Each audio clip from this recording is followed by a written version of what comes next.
Alright, friends with benefits fam, today we need to talk about something very serious.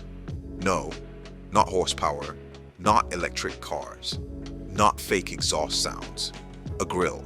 Because Nissan just refreshed the 2027 Nissan Z, gave it a smaller, sleeker front grille. And now the internet is acting like Nissan either saved sports cars or committed automotive crimes against humanity. So, let me ask you this right out the gate. Is the new Nissan Z finally clean, or did Nissan take away the car's personality? Drop it in the comments now, because this video is about to start some arguments.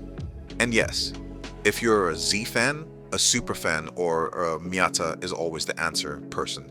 You're not leaving this video emotionally untouched. The Nissan Z exists for one reason, and one reason only: to remind the world that affordable Japanese sports cars used to be a thing. This car is the spiritual child of the 240Z, the 300ZX, the Fast and the Furious poster on your childhood wall. It's not trying to be a hypercar. It's not trying to be an EV savior. It's supposed to be rear-wheel drive, turbocharged, emotional, and just reckless enough to get you into trouble. And that's why the grille matters, because the Z isn't just transportation, it's identity. Do you think the Z should stay retro forever, or evolve like the Porsche 911? See, I don't want the Z chasing Porsche like it's trying to get invited to a German group chat. The Nissan Z needs to pave its own lane. I love this retro futuristic vibe it's got going on right now, because it feels intentional, not lazy. It's not cosplay, it's heritage with a gym membership. I've always been a sucker for the 240Z body style. Long hood, simple lines, zero nonsense. And let's be honest, you throw a wide body kit on a 240Z and suddenly the car looks like it's about to steal your girl and your parking spot. Porsche evolving the 911 makes sense. That's their whole brand. Don't worry guys, we changed it. But not really. The Z?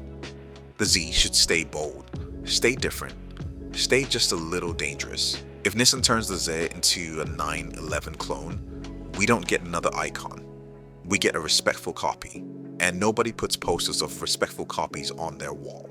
So yeah, keep the retro DNA, push it forward, but don't smooth the edges off. Sports cars aren't supposed to be polite. Let's talk numbers, because that's where keyboard warriors wake up. Twin turbo V6, around 400 horsepower, rear wheel drive, manual still alive. Thank you, Nissan. Is it the fastest thing on the planet? Number? Is it fast enough to embarrass people at stoplights? Absolutely. But here's the real question. Do numbers even matter anymore if the car doesn't make you feel something? Because some of y'all will defend a spreadsheet harder than a relationship. Would you rather have more horsepower or more character? Or let's line the Z up against its usual enemies. Toyota GR Supra, Subaru BRZ, Mazda MX-5 Miata, Ford Mustang, and lastly, drumroll, the Chevrolet Camaro, RIP soon, allegedly. The Z sits in this weird sweet spot, more power than the BRZ and Miata, more old school feel than the Supra smaller, and more focus than a Mustang. But then there's the BMW M2, sitting in the corner like, yeah, but do you want luxury and violence? So be honest, would you take the Z's vibe or the M2's dominance? Tag the friend who swears German cars are built different. Picture this. A dude from 1960 sees the 2027 Nissan Z. He'd probably say, why does it have screens? Why is it so quiet? Why does it look like it wants to fight me? But after one drive, he'd get it. Because despite the screens, tech, and turbochargers, the Z still speaks the universal language of long hood, rear drive, and questionable decisions. Do you think modern cars lost their soul? Or did our standards just get higher?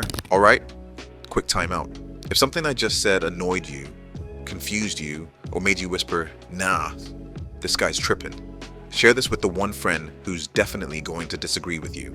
You know exactly who I'm talking about. And if you're enjoying the chaos, like the video so the algorithm knows we're cooking, subscribe so you don't miss the next argument, and hit that bell, because the next upload might be about your favorite car, and I might disrespect it. We're building this channel one hot take at a time. Now, back to the problem. Inside, Nissan cleaned things up. Digital displays, better materials, less early 2000s Nissan rental car energy.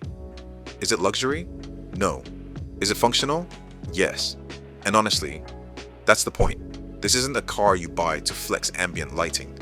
This is a car you buy because you still believe driving should be fun. Question: would you sacrifice interior luxury for a better driving experience? Don't lie. Your comment history says otherwise. Alright, now we get to the part of the video where the Nissan Z starts sweating a little. Because on paper, the Z looks like a bargain, but in reality, it's given good deal until the dealer touches it. Let's break it down. Z Sport, around $42,970 MSRP. This is the entry-level Z.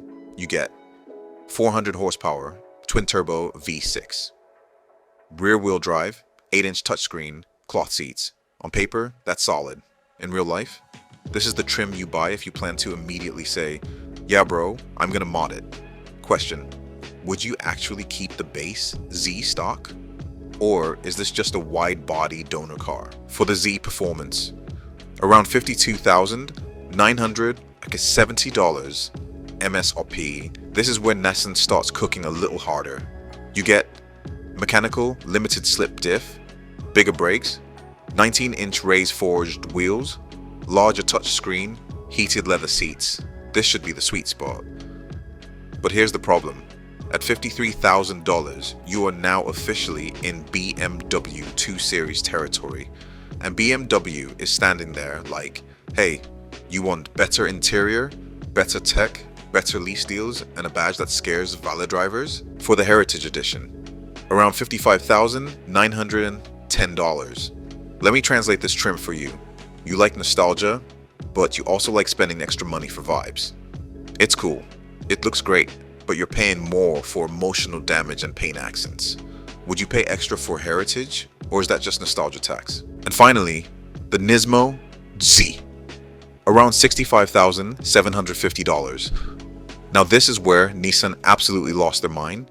Yes, 420 horsepower, track-tuned suspension, bigger brakes, aggressive aero, but automatic only. $65,000. Dealer markups incoming like a jump scare. At this price, I'm sorry, I'm buying a BMW 2 Series or M2 and not looking back. BMW at this level is offering better interior quality, more tech, more daily usability, and let's be real, way better dealership experiences. Meanwhile, Nissan dealers are out here marking Z's up like they're limited edition hypercars. It's diabolical. And the NISMO Z will be the only version gaining a manual transmission. Nissan's like, you want to feel that old school gear shift in experience. You know what to do. Open that wallet up. Here's the uncomfortable truth. I love the Nissan Z. I love what it stands for. I love the heritage. But at these prices, Nissan is asking enthusiasts to emotionally justify something BMW can logically destroy. And the worst part? The Z doesn't even need to be this expensive. The dealers are making it worse. If Nissan wants the Z to survive long term, they need to control dealer markups, protect the value proposition, stop pretending this car competes with the $65,000 Germans. Because once the price hits BMW territory, nostalgia isn't enough anymore. Be honest, would you rather have a pure Z or a BMW that actually feels like $60,000? Tag the friend who swears a JDM over everything, no matter the price. Final thoughts plus dreaming out loud. If Nissan keeps refining the Z, keeps the manual, keeps the price reasonable, keeps the soul intact, this could be the last real Japanese sports car standing, or it could get sanitized into another performance appliance. Final question, is the 2027 Nissan Z the beginning of a comeback, or the calm before Nissan ruins it? Share this with the friend who still thinks the 350Z was peak humanity. Friends with benefits fam. If you made it this far, you already know what to do. Like the video so the algorithm doesn't think we're boring. Comment so I know which side you're on. Share this with someone who's definitely going to disagree with you. And as always, we don't just talk cars here, we argue about them like family. See you in the next one.